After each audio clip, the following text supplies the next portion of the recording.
another science communication course, which was all about telling stories for science. And we had to tell a story about how we overcame a challenge in science.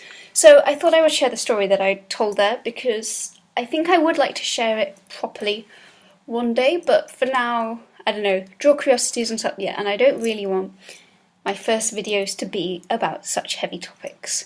So here goes, this is basically what I spoke about. Yesterday I went to the opticians.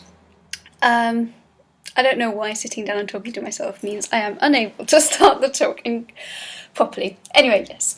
Yesterday I went to the opticians, and for the first time in my life they told me that my prescription had actually gotten better. The other thing they told me is that I was ever so slightly cross-eyed. This is actually quite ironic, because up until very recently, being cross-eyed was basically one of the largest fears I had.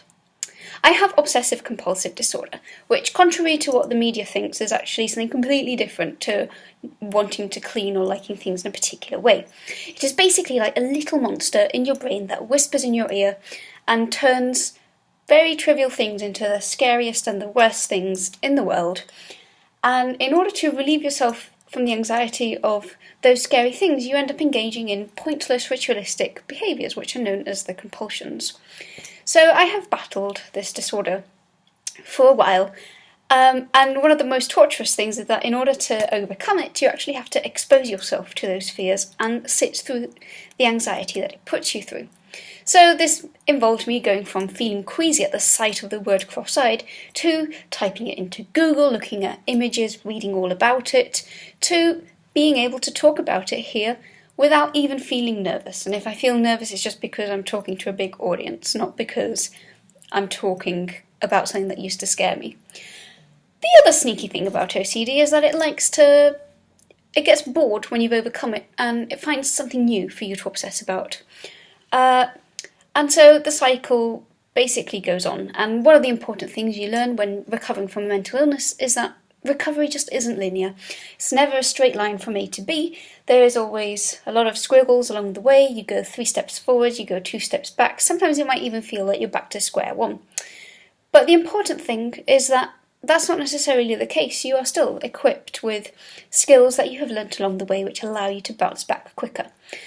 And in a way, I think what I learnt from OCD actually has helped me with my PhD. I think a lot of people enter a PhD expecting it to be quite a linear process from A to B, from going to being someone who's not done any research to writing papers and getting a thesis done and giving their viva and everything's over. But the reality of science is that more often than not you're going to do a lot of experiments, things are going to fail, you're going to get negative results.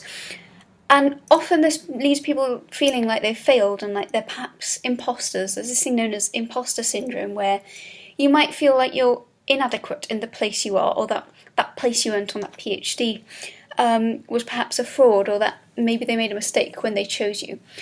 And the thing is, it's actually completely normal to feel like that way. And the same way as OCD, it's not so much about overcoming it, although it's ideal, and eventually, you will get to the end of your PhD, hopefully.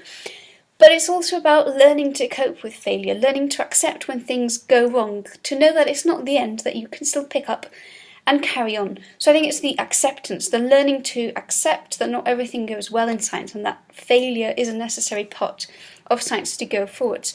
That a negative result doesn't necessarily mean failure, that you do learn from this and you do become a better researcher from it. And ultimately, that is what a PhD is all about. It's about becoming a better researcher, about learning how to do science, about learning how to try out different things, and learning that things just don't always happen first time. So yes, it is a little bit of a masochistic. To do a PhD can feel a bit martyric sometimes, but I think there's an important lesson to be learnt from it, and I think it's something that actually doing my PhD really helped with. Battling OCD has actually equipped me to deal better with these feelings. So yeah, that was the talk I gave. I think it was a bit more intense when I gave it, a bit less waffly at the end because I hadn't really planned it. But yeah, one day I'd like to develop this a bit more. I think it's an interesting idea and one I feel strongly about.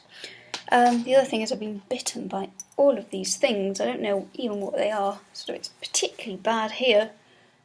Ugh, it's horrible, isn't it?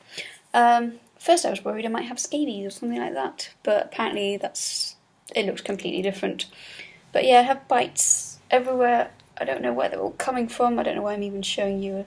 But yeah, I've had one appear on my eyebrow and one appear up here, so it's definitely not scabies. I can't find any bugs anywhere, so I don't know what's causing it, but it's really annoying and really itchy. Anyway, that's it. Bye.